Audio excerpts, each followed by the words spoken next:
আসসালামু আলাইকুম। আজকে আমি গেছিলাম সিরাজগঞ্জ গাজীপুর জেলার যমুনা নদীতে ঘুরতে। যমুনা নদীতে ঘুরতে গিয়ে দেখি কিছু নৌকা এখানে দাঁড় করানো আছে। নৌকাতে উঠলাম।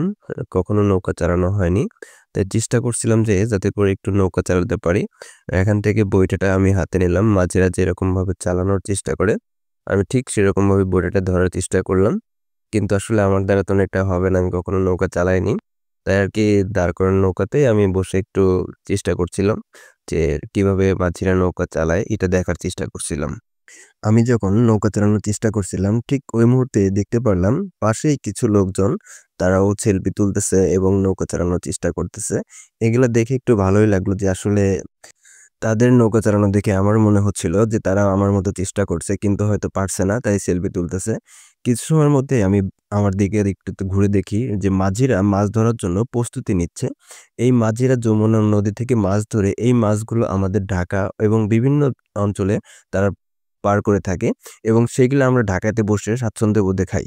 আসলে দেখেন এই একটা মাছ ধরতে যে জেলেদের কত কষ্ট করতে হয় এটা আসলে নিজ চোখে যদি কখনো না দেখেন তাহলে সেটা আপনি বুঝতে পারবেন না।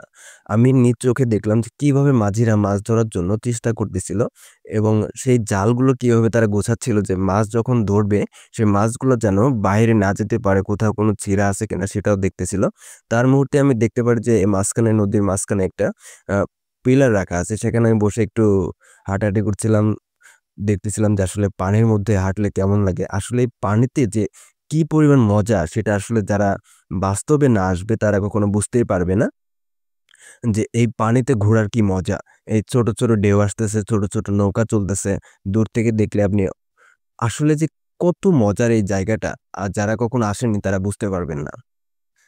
আমি এখানে এসে আমার মনের মধ্যে এতটাই ভালো লাগছিল যে আসলে যমুনা নদী এতটা শান্ত যা না বুঝলেই নয়। আপনি এখন এই পানি যে পর্যন্ত থাকে এই ওই যে উপরে দেখা যাচ্ছে ওই পর্যন্ত আপনার পানি থাকে। আর ছিল বিকালবেলা। বিকালের যে সূর্যটা আরো আধার ঘন আসতেছিল এরকম অবস্থাতে আমি আসছিলাম। ওই মুহূর্তে মনটা আমার আরো বেশি ফ্রেশ লাগতেছিল যে যমুনা নদীর পাড়টা এত সুন্দর। যারা কখনো আসেননি যমুনা নদীতে এসে ঘুরে যাবেন দেখবেন আসলে আপনাদের মনটা অনেক ভালো হয়ে যাবে আশা করি। জুতা পায়ে দিব কেমনে? এভাবে জুতাটাকে আমার তো নিজের হয়েছিল না। যমুনা নদীর এই চরগুলা যে পানি এই পর্যন্ত পানি থাকতো কিন্তু এখন পানি নেমে যাওয়াতে বালু জমে আছে। আমি সেই বালুর উপর দিয়ে হাঁটতেছিলাম আর ভাবতেছিলাম যে যখনই এখান দিয়ে পানি থাকতো তখন হয়তো আরো বেশি মজা হতো। কিন্তু আসলে তা না। আ যারা এই এলাকাতে থাকে তারাই শুধু বোঝে যে যখন পানি অতিরিক্ত হয়ে যায় তাদের যে কি পরিমাণ কষ্ট করতে হয় শুধু তারাই জানে। আমরা হয়তো দূর থেকে ঘুরতে আসছি এজন্য আমাদের একটু ভালো লাগতেছে। আমার সাথে আরো আমার পরিবারের অনেকজনই ছিল। তাদেরকেও নিয়ে আসছিলাম। আ তারা সবাই মিলে ঘুরতেছিলাম, অনেক মজা করতেছিলাম। আসলে জায়গাটা এত সুন্দর যে না বললেই নয়। আসলে এখানে যারা আসেননি তারা বুঝতে পারবেন না।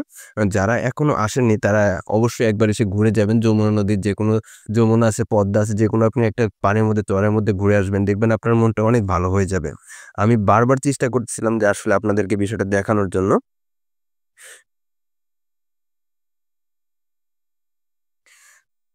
এই যমুনা নদী শুধু পানি আর পানি। এই যে দেখতে পাচ্ছেন ওই যে চর, ওই পাশে কিন্তু একটা চর আছে, অনেক বড় একটা চর। আর বিকালবেলার সূর্যটা যে এত সুন্দর লাগতেছিল যেটা আমি বারবার ক্যামেরা বন্দি করার চেষ্টা করতেছিলাম যে যমুনা নদীর পাড়ে এসে এত সুন্দর একটা সূর্য আলো দেখতে পারবো আমি কখনো ভাবতেই পারিনি। আমি শুধু বারবার চেষ্টা করছিলাম যে এই দৃশ্যগুলো আমি যাতে ক্যামেরা বন্দি করে আপনাদের সাথে শেয়ার করতে পারি। আমার সাথে আমার পরিবারের যে সকল সদস্যরা ছিল তারাও অনেক মজা করতেছিল এবং আমিও সেগুলা দেখতে ভালোই লাগতেছিল যে তারাও অনেক মজা করতেছে।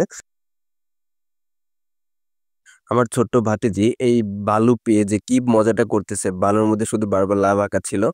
পাশ দিয়ে একটা নৌকা যাচ্ছিল, নৌকা যাওয়ার মুহূর্তে দেখতে পেলাম যে প্রচুর পরিমাণে ঢেউ হচ্ছে। এই ঢেউটা আমি ভিডিও করার চেষ্টা করলাম এবং আপনাদেরকে দেখানোর চেষ্টা করলাম যে আসলে যমুনা নদীতে যখন নৌকা চলে কি পরিমাণ যে ঢেউ ওঠে, যেটা আসলে আপনি নিজ চোখে না দেখলে কখনো বিশ্বাসই করবেন না। এখানে আমরা সবাই মিলে আসছিলাম, অনেক মজা করলাম এবং আপনাদের সাথে আমি ভিডিওটি শেয়ার করলাম। যদি ভিডিওটি ভালো লেগে থাকে অবশ্যই আমার সাথেই থাকবেন এবং আমাকে নতুন, নতুন